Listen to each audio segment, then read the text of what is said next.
Good day, everyone. This is only the continuation of Chapter 7 Security Technology, Intrusion Detection, Access Control, and Other Security Tools. Host-based IDS or HIDS, Advantages and Disadvantages. Advantages: detect local events, attacks on host system that NIDS may not. Can view encrypted traffic as it has been decrypted on system. HIDS unaffected by switch network protocols.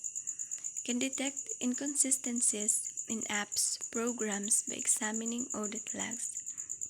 And advantages ng HIDS: nakakadetect in local events, attacks on host system nga diri kayahan NIDS.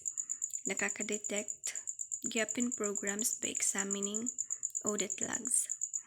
Disadvantages: harder to manage than NIDS, vulnerable to attack against host operating system, cannot detect scans of multiple host non-network devices, HIDS potential targets for denial of service attack, may use lots of disk space, possible large compute performance overhead on host systems, and disadvantages gap niya is mas makuri hiya i-manage compared to NIDS.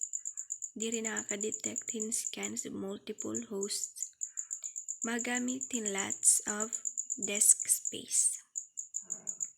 Next is application-based IDS or App IDS looks at apps for abnormal events. App IDS may be configured to intercept requests, file system, network, configuration, and process virtual memory address space. Tagakita ang mga apps kung may abnormal events. Amiton application-based IDS. Next is honeypots, honeynets, and padded cell systems. Honeypots decoy systems designed to lure potential attackers away from critical systems. Design goals: divert attacker from accessing critical systems, gather information about attackers' activity, encourage attacker to linger so admins can document event or respond. And honeypots naman, kakakuha ng information ng ginbubuhatan sa nga attacker. Honeynets, collection of honeypots connected in a subnet. Padded cell, honeypot protected in order to hinder compromise.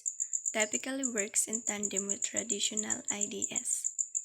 When IDS detects attackers, it transfers them to special environment where they cannot cause harm, hence the name. Padded cell, hardened honeypot well instrumented and offer unique opportunities for a would-be victim organization to monitor the actions of an attacker. Next, trap and trace systems. Various techniques that detect intrusion, trace it to origin. Trap consists of honeypot, padded cell, and alarm. Trap and trace systems, dordelain or iba-iba nga technique nga nakaka-detect in intrusion. Trace it to origin, niya tinikangan ngan, and trap, binubuhayin honeypot or padded cell, and alarm. Enticement attracts attacker to system by placing tantalizing information in certain places. Enticement nakaka-attract ka attacker, especially kung magbubutang kahin mga nakakaakit na information. Next is entrapment. Lures person into committing crime for conviction purpose. Enticement is legal or ethical, then entrapment is not legal. Entrapment, the action of tricking someone into committing a crime. Next, access control. Access control enables multiple users to access a single system maintaining the privacy and security of each user's files. It also protects the critical system files from being altered or tampered with. An access control aminin nagmi-maintain han privacy and security of each user's file. Amo gyapon na nagprotektahan mga critical system files kung may adagin babag-o. Next is two types of access control: physical access control and logical access control. Physical access control limits access to campuses, buildings, rooms, and physical IT assets. Logical access control naman is limits connection to computer networks, system, and data. Examples of access control systems: password, a word or set of letters, numbers, and symbols. So, familiar naman kita itong password. Access card, size of a credit card with a magnetic strip or computer chip. Swipe through or place next to a card reader. Security fob, a device with a RF security chip inside, placed next to security fob reader. Fingerprint, scans a person's fingerprint, which is different for each person. Palm reader, scans the palm of a person's hand, which is unique for each person. Voice recognition usually requires a person to say their name, a specific sentence or series of words to recognize the person's unique voice pattern. Retina scan, a scan of the eye, especially the retina, which is unique for each person.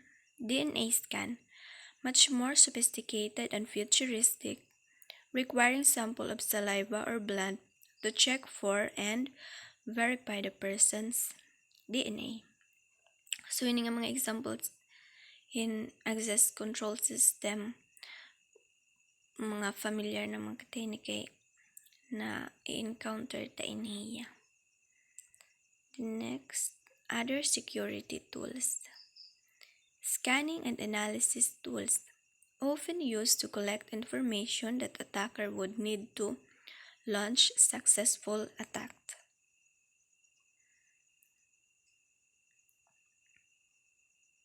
Nagko-collect ng information nga ginla-launch ang attacker para maging successful ang pag-attack sa attacker. Next is attack protocol, sequence of attackers' steps to attack target system or network.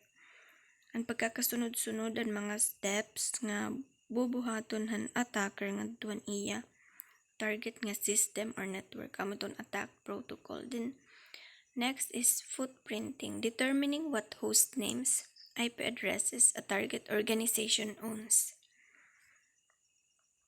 Fingerprinting, systematic survey of resources found in footprinting stage, useful for discovering weaknesses in organization networks or systems. Next, host names, queries, IP addresses, ownership, internet search queries. Kanang continuation pa ng scanning and analysis tools nga pwede hiya magamit. So may example nga di makikita nan host name, queries, IP address ownership, internet search queries, and usa ka system or network. So adiya an iya host name queries. Next is niya IP address ownership. So makikita nga dan mga IP address.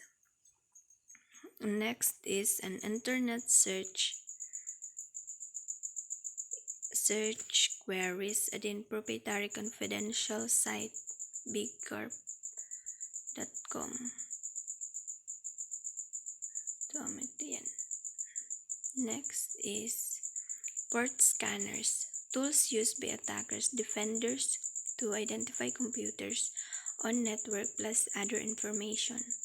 Can scan for certain computers, protocols, resources, or generic scans. Ang first scanner, tools nga ginagamit ng mga attackers para makakuha ng information. Nakakascan gyapon computers, mga protocols, resources nga generic scan. So may example again. Ganyan may example makikitaan ang host dates, address, host names nga operating system and asa ka computer or network. So adin iya host dates, addresses, host names nga operating system.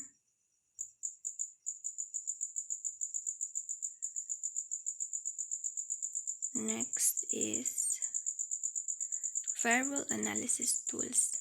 Several tools automate discovery of firewall rules, assist admins in rule analysis. Admins who are wary of using same tools that attackers use should remember. User intent dictates how gathered information is used and need to understand ways to attack computer or network in order to defend it. Assist admins in role analysis. Next is packet snipers, tool that gathers network packets, analyzes them, can provide network admin with information to solve networking issues. For legal use, admin must be on organization-owned network and have consent from network owners. Packet sniper, tools nga nagagather in network packets, a computer program or piece of hardware that can capture data passed over the local network in order to find any information that may be useful. So again, may example tool and Wireshark. So di man makikitaan nga ni may Wireshark aniya number, time, source, destination, protocol, and most of all is an information and network packets.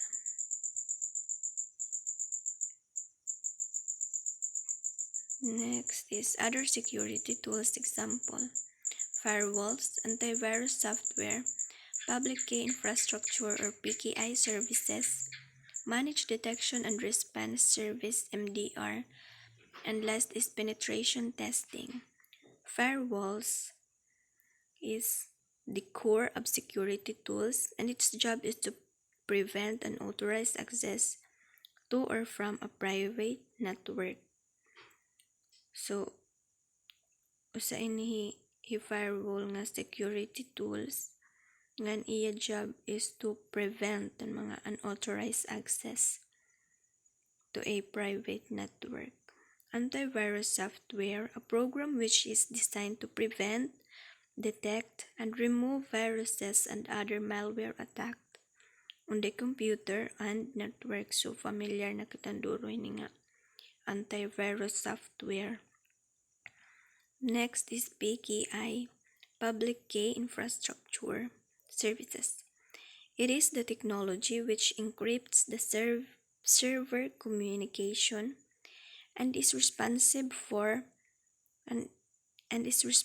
for HTTPS and padlock that we can see in our browser address bar. So familiar na gyud kita inin PKI kay nakikita tayo niya aton mga browser kung nagsisearch aton mga may nakasearch nga HTTPS ngayon padlock. So ang responsible ito PKI. MDR, Advanced Security Service, that provides threat hunting, threat intelligence, security monitoring, incident analysis, and incident response. Last is penetration testing. A pen test attempts the kind of attack a business might face from criminal hackers such as password cracking, code injection, and phishing. So that's all. Thank you.